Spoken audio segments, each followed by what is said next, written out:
anger and defiance continuing to spill onto the streets of Caracas, meanwhile, as thousands of Venezuelans rallied behind a president who is now sitting in a US jail cell.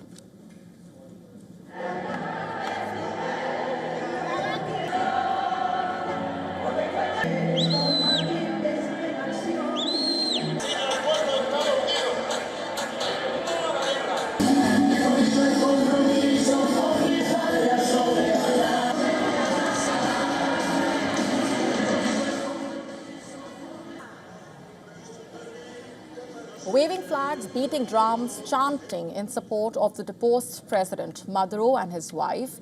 The crowd demanded their immediate release, condemning US military action and calling for peace and respect for Venezuela's sovereignty.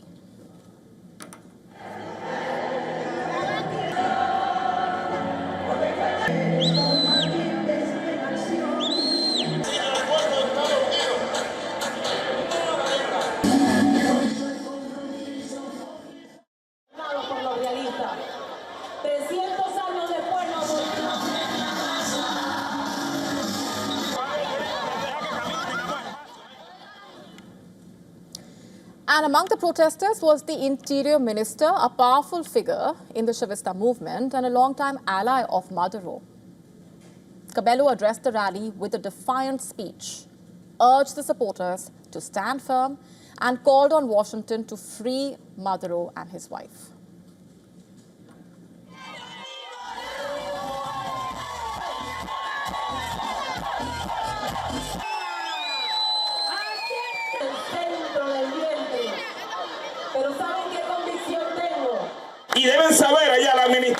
And they have to know over there in the administration that they have generated a terrible anti-American sentiment for them here in this country.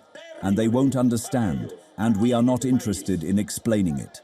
Let them have it, because here the Bolivarian revolution will move on forward, and they are going to have to return Nicolas and Celia to us. Maduro and his wife are currently being held at the Metropolitan Detention Center in Brooklyn after being taken into US custody. Both have pleaded not guilty to multiple charges, including drug trafficking and other serious allegations. Their next court hearing is scheduled for the 17th of March. International pressure, meanwhile, is building on Washington, with the Mexican president calling on the US to ensure the couple receives a fair trial.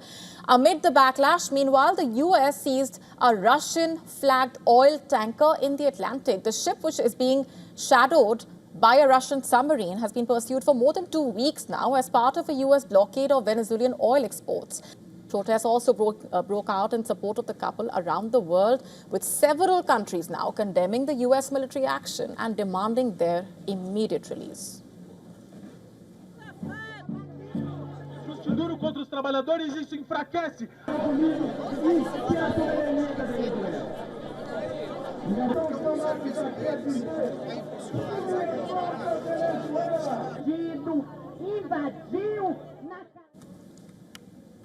The protest coming at a critical moment for Venezuela after the vice president was sworn in as interim president.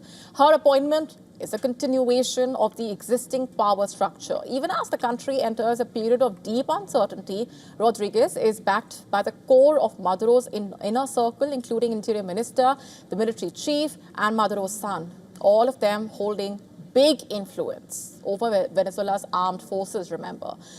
Cabello also maintaining influence over the armed civilian groups loyal to the Maduro government. This makes the balance of power fragile and highly contested at the same time. With Maduro behind powers and anger on the streets, the United States has now laid out clear demands for the new interim government: no drug trafficking, no mass migration, and access to Venezuela's vast oil reserves. But the biggest talking point also is the condition over oil.